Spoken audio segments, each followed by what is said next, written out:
ou à son frère.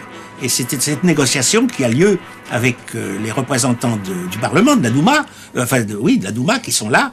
Et là, d'une certaine façon, ces parlementaires qui sont des grands bourgeois hostiles à une vraie révolution, mais d'accord avec la passation du trône d'un personnage à un autre, puisque Nicolas II est discrédité, ils espèrent que l'héritier va prendre le pouvoir. Mais quand ils arrivent dans la capitale avec cette lettre qui témoigne de son abdication et qu'il donne la succession à son frère ou à son fils, c'est selon, n'est-ce pas? Tout le monde s'insurge et a lieu le fameux proverbe russe, radis blanc égale radis noir, c'est la même chose, on ne veut plus de souverain, on veut la République. Et c'est ainsi que finalement le tsar va être arrêté et ensuite enfermé dans son palais. Οι περισσότεροι αξιωματικοί πίεζαν τον Τζάρο να παραιτηθεί. Όμως αυτό είναι συνωμοσία. Если говорить о доказательствах, ну уж тут с заговором никаких вопросов нет. Царя приглашают для обсуждения положения на фронтах, ну и внутри страны. Потом его поезд, стрелки не переводятся, его поезд не отправляют ни в одну из действующих армий, где он мог найти своих сторонников. Он остается чисто в штабной структуре в Могилеве, где нет никого, кроме штабников и тех войск, которые находятся в их прямом и непосредственном подчинении. Там ему сообщают, он просит разрешения обратиться к командующим фронтами. Но ему не разрешают сделать это лично, он посылает телеграмму. На телеграмму он получает ответ с подписями Иванова, Русского и так далее. Все выступают за отречение. Но некоторые, правда, в таких выражениях, типа, что мы очень любим нашего императора, мы готовы и дальше сражаться под его чутким руководством, но лучше бы он все-таки отрекся. Но как это назвать иначе, чем военный переворот вообще-то? Οι Ρώσοι και ιδίως οι κάτοικοι της Πετρούπολης ένιωθαν ελεύθεροι. Είχαν κερδίσει την ελευθερία τους για πάντα ή έτσι πίστευαν. Μετά τον Νικόλαο παραιτήθηκε και ο αδελφός του Μιχαήλ που τον είχε ορίσει διάδοχο. Ήταν η τελική πράξη της εξουσίας των Ρωμανόφ.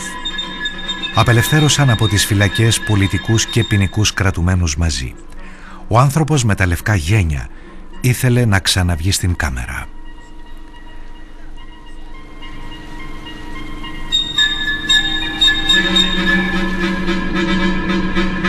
Εδώ ο Κερένσκι ποζάρει με τη γνωστή ως γιαγιά της Επανάστασης. Ήταν ο άνθρωπος της στιγμής. Ανήκε στην κυβέρνηση της Δούμας και ήταν αντιπρόεδρος του Σοβιέτ. Δηλαδή συμμετείχε και στις δύο εξουσίες της χώρας. Το Σοβιέτ της Πετρούπολης ήταν ο άμεσος εκπρόσωπος του λαού και υπερασπιζόταν τα συμφέροντα στρατιωτών και εργατών. Τα δύο σώματα ήταν εγκατεστημένα στο παλάτι της Σταυρίδας σε χωριστές πτέρυγες. Η κυβέρνηση του πρίγκιπα Λβόβ ονειρευόταν μια δημοκρατία δυτικού τύπου και θα τηρούσε τις δεσμεύσεις προς τους συμμάχους, δηλαδή τον πόλεμο μέχρι τη νίκη.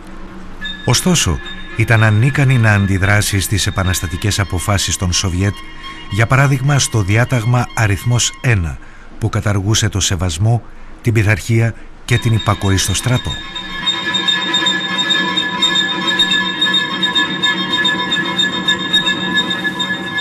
Когда этот самый приказ номер 1, как это, стер разницу между офицерским командным составом и рядовым составом, то началось то, что называется, когда войска теряют дисциплину.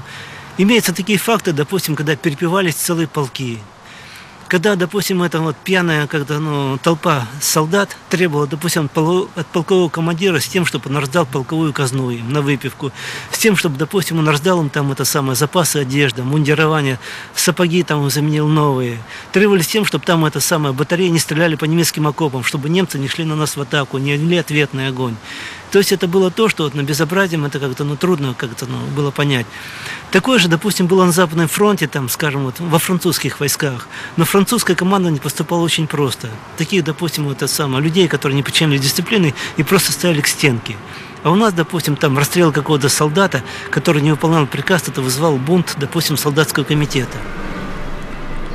Με το διάταγμα αριθμός 1, το Σοβιέτ της Πετρούπολης έλεγξε πλήρως το στρατό και ιδιαίτερα τα συντάγματα που ήταν τοποθετημένα στην πρωτεύουσα. Για τις υπηρεσίες τους στην Επανάσταση τους υποσχέθηκαν ότι δεν θα τους έστελναν ποτέ στο μέτωπο και αυτό έπαιξε σημαντικό ρόλο αργότερα. Οι άνδρες στο μέτωπο ήθελαν να γυρίσουν στα σπίτια τους. Αρκετά εκατομμύρια λιποτάκτησαν. Τα συνθήματα ειρήνη και γη έγιναν η καλύτερη προπαγάνδα και όπλο στρατολόγησης στους Μπολσεβίκους. Στο πεδίο του Άρεως στην Αγία Πετρούπολη τιμάται η μνήμη των 1500 μαρτύρων της Επανάστασης του Φλεβάρι. Στις 23 Μαρτίου του 1917 κηδεύτηκαν χωρίς την παρουσία ιερέα. Ήταν η πρώτη πολιτική κηδεία στην ιστορία της Ρωσίας.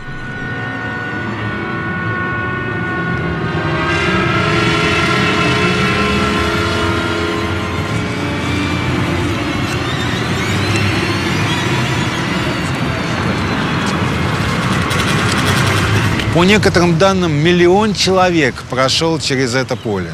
1 миллион человек. Если учесть, что в Петрограде в это время было 2,5 миллиона человек, то больше, чем каждый третий житель был. А если говорить о тех, кто как-то участвовал в процессе, но не дошел до Марсового поля, то большинство населения этого города были. Это вообще одна из крупнейших манифестаций в российской истории. И для людей это было драматическое переживание. Το πλήθος ομόθυμα τιμούσε όσους θυσιάστηκαν για να ελευθερώσουν τη Ρωσία από την τυραννία. Ωστόσο, υπήρχαν αξεπέραστες διαφορές ανάμεσα σε όσους υποστήριζαν τον πόλεμο και ήθελαν να σταματήσουν την Επανάσταση και σε όσους ήθελαν ειρήνη με κάθε τίμημα, ακόμη και με ήττα. Ήταν μια πάλη ανάμεσα σε όσους ήθελαν δημοκρατία μέσω μιας εκλεγμένης εθνοσυνέλευσης και σε όσους διακήρυταν όλη η εξουσία στα Σοβιέτ.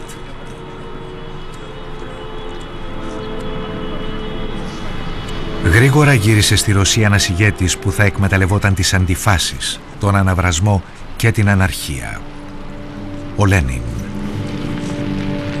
Αυτός είναι ο Λένιν στις 17 Απριλίου στη Στοκχόλμη όταν επέστρεφε στη Ρωσία. Ήθελε να επιστρέψει με κάθε τίμημα. Έκανε μυστικές συναλλαγές με τους Γερμανούς. Του παραχώρησαν ένα σφραγισμένο τρένο που τον μετέφερε από την Ελβετία μέσω Γερμανία στη Σουηδία. Ο Λένιν ήταν ντεφετιστής και ηγέτης ενός κόμματος που ήθελε να τελειώσει ο πόλεμος. Οι Γερμανοί έλπιζαν στην επιρροή του. Αυτό δεν έκανε το Λένιν Γερμανό κατάσκοπο, αλλά αντικειμενικά σύμμαχό τους.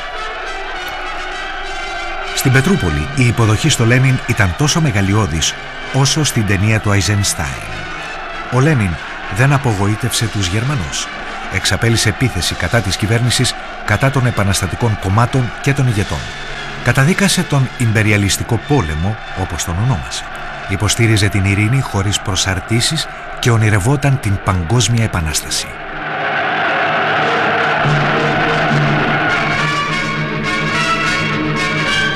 Ο Λένιν ήταν εντελώς αντίθετος σε κάθε συμμαχία. Ήταν αποφασισμένος να πολεμήσει κατά πάντων, ακόμη και κατά των Μπολσεβίκων αργότερα.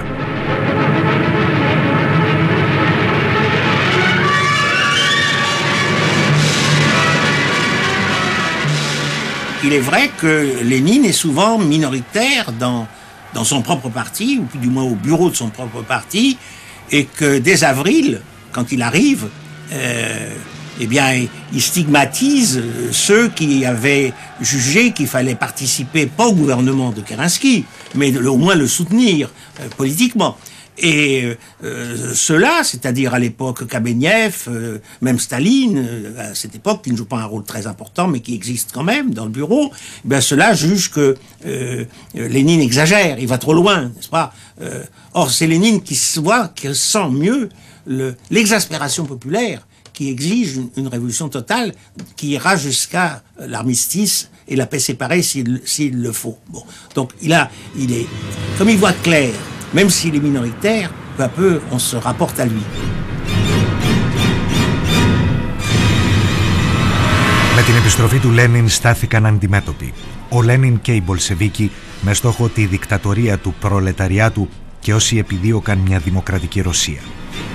Εδώ δεν κρινόταν μόνο το μέλλον της Ρωσίας.